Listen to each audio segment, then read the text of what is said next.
नमस्कार, मैं ललित रंजन टेक्नोसिस इन्फोटेक के इस यूट्यूब चैनल पर आपका हार्दिक स्वागत करता हूं। वीडियो के इस अंक में हम लोग शनि की रेखा अर्थात भाग्य रेखा के ऊपर चर्चा कर रहे हैं। भाग्य रेखा की दो सामान्य स्थितियां होती हैं।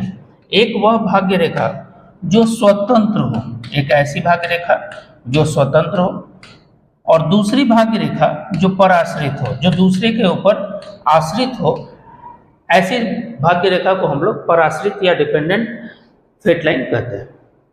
स्वतंत्र भाग्य रेखा किसको कहते हैं? तो स्वतंत्र भाग्य रेखा वह है जो बिना किसी सहारे के मणिबंध से शुरू हो और शनि पर्वत के मध्य तक जाए। इसके कई मायने होते हैं। कुछ विद्वानों का मत है कि ये काफी अच्छा होता है क्योंकि स्वतंत्र होता है, कुछ इसे मध्यम मांगा है। हम लोग विभिन्न पहलुओं पर चर्चा करके देखेंगे कि इसका क्या प्रभाव होता है। अगर यह रेखा मणिबंध से निकले और शनि पर्वत तक जाए, रुकावट कुछ भी ना हो, सीधी हो, बिना कटे पिटे जाए, गहरी हो, गुलाबी रंगत लिए हुए हो, इसकी सबसे अच्छी स्थिति मानी जाएगी। मेरे हिसाब से अच्छी स्थिति इसलिए मानी जाएगी कि यह ऐसा व्यक्ति स्वाभिमान के साथ, अगर अच्छी है क्या देगा? स्वाभिमान के साथ देगा, शीघ्रता से देगा, नीचे से खुद जा रही है, किसी का सहारा नहीं लिए हुए हैं, तो स्वयं के बल पे, अपने कर्म के आधार पे यह व्यक्ति भाग्य को बनाता है, किसी का एहसान नहीं लेता है। और न एहसान लेने के कारण इसमें स्वाभिमान ज्यादा बढ़ चढ़ के होता है। ऐसा व्यक्ति बिना किसी रुकावट, बिना किसी बाधा के अपने कर्म को सीढ़ी बना करके आगे बढ़ता चलता है, खून पसीना बहाता है और उसके आधार पर वह तरक्की करता है। वो अपने ऊंचाइयों, अच्छे मुकाम तक पहुंचता है, भाग्य उसका साथ देता है। साथ ही साथ वह व्यक्ति समाज में एक प्रतिष्ठित व्यक्ति बन करके उभरता है।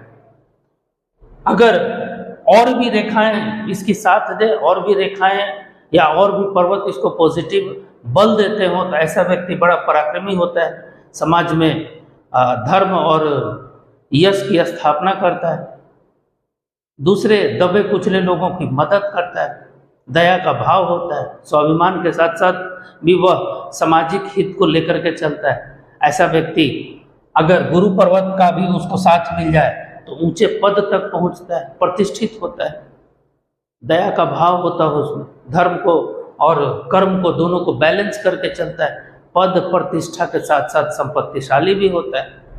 अगर सूर्य का पर्वत साथ दे दे या सूर्य साथ दे दे तो यश सम्मान के साथ साथ देश विदेश तक उसको प्रतिष्ठा प्राप्त होती है, विदेशों से भी उसको यश और गाथा की प्राप्ति होती है। अगर बुध पर्वत भी साथ दे दे तो अच्छा व्यापारी बन जाता है, व्यापार के दम पे अपने आप को आगे बढ़ाता है।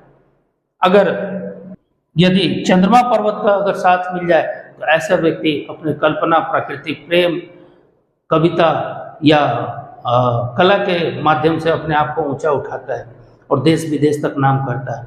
अगर शुक्र का पर्वत उसका अच्छा हो जाए तो ऐसा व्यक्ति कलात्मक होता है और कला के साथ साथ अपने आप को ऊंचे पद तक ले जाने में अपने आप को, या तो अच्छा डायरेक्टर होगा, संगीतज्ञ होगा, निर्देशक होगा, एक्टर होगा, तो इसके दम पर यह अपने आप को ऊपर ऊंचा लेकर के जाने में का प्रयास करता है। इसके दम पर यह अपने आप को ऊंचा लेकर के जाने का प्रयास करता है।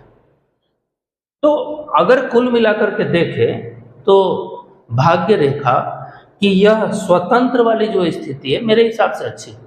क्यों अच्छी है? क्योंकि इसको किसी का सहारा लेना नहीं पड़ा, खुद के दम पे आगे बढ़ा। बुराई क्या है कि इसको किसी का सहारा मिला नहीं, ऐसा व्यक्ति अपने ही दम पे आगे बढ़ता, इनको किसी का साथ नहीं मिलता, ऐसे व्यक्ति का कोई सहारा नहीं बनता। क्यों? क्योंकि इनमें स्वाभिमान होता है और लोग इनको अभिमानी समझ लेते हैं। तो ऐसे लोग समाज के लिए हितकारी होते हैं, लेकिन ऐसे लोगों के लिए समाज हितकारी नहीं होता है। थोड़ा भी इनमें कुछ दिख जाए, अगर अन्य सूर्य पर्वत अगर इनका डाउन हो जाए तो बदनामी तुरंत हो जाती है, अच्छे करने के बाद भी इनको यश की प्राप्ति नहीं हो पाती है। लेकिन ये अपने दम पर मुकाम हासिल करते जरूर है, भले लोग कुछ भी कहें। तो इसकी अगर निगेटिव पॉइंट व्यू से इसको देखें तो ये बेसहारा होता है, आरंभ में इनको काफ़ी संघर्ष होता है क्योंकि इनका साथ नहीं मिलता। साथ नहीं मिलता तो कई दफ़ा ऐसे व्यक्ति को अपने आप में ही ये आगे बढ़ते बढ़ते समाज से कट जाते हैं। समाज से कट जाते हैं तो थोड़ा सा आगे बढ़ करके जब मुकाम हासिल करते हैं तो अपने में किसी को लगाते नहीं, अगर अन्य पर्वत इसका साथ ना दे। थोड़े से कभी कभी ईर्ष्यालु भी हो सकते हैं अगर अन्य पर्वत इसका खराब हो जाए। तो कुल मिलाकर के अगर हम देखें तो स्वतंत्र जो भाग्य रेखा है इनके दोनों पहलू हो सकते हैं। अगर ये स्वतंत्र रेखा है और यह आगे बढ़ करके मध्यमा उंगली के पोरवे तक, ऊपर प्रथम पोरवा तक अगर चढ़ जाए, यहाँ तक से यहाँ तक प्रथम पोरवा कहते हैं, अगर उस पर चढ़ जाए तो यह इसकी स्थिति को खराब कर देता है। ऐसे व्यक्ति को संघर्ष बढ़ा देगा, निराशावादी हो जाएगा, भाग्यवादी हो जाएगा, भाग्य के भरोसे बैठेगा, कर्महीन हो जाएगा, आलसी हो जाएगा। तो ऐसे व्यक्ति का भाग्य में रुकावट आनी शुरू हो जाती है। अगर ये नीचे से भी लंबा हो जाए, मणिबंध से पहले से शुरू हो जाए, तो ये उसका और भी खराब बिंदु हो जाता है। ऐसे व्यक्ति को समाज में फिर काफ़ी संघर्ष करना पड़ता है, दरिद्रता के साथ आगे बढ़ते हैं। कितना भी मेहनत कर ले, अंतिम लक्ष्य प्राप्ति से पहले उनको संघर्ष करना पड़ता है और कभी कभी ये लक्ष्य प्राप्त भी नहीं कर पाते। भले ही बाकी का उनका पर्वत ठीक भी हो तो उनका संघर्ष बढ़ जाता है। तो कहने का मतलब है कि स्वतंत्र रेखा हो और मणिबंध से या मणिबंध के कुछ आगे से शुरू होकर के और शनि के पर्वत के ऊपर जाकर के समाप्त हो जाए तो अच्छी है, अन्यथा उसमें न्यूनता लेकर के आ जाती है। शनि पर्वत की दूसरी स्थिति कि वह पराश्रित हो। पराश्रित रेखा किसको कहते हैं? जो अन्य किसी दूसरे रेखा से निकल करके आरंभ होती है। अन्य रेखाएं कौन कौन सी हम लोगों ने पढ़ी थी?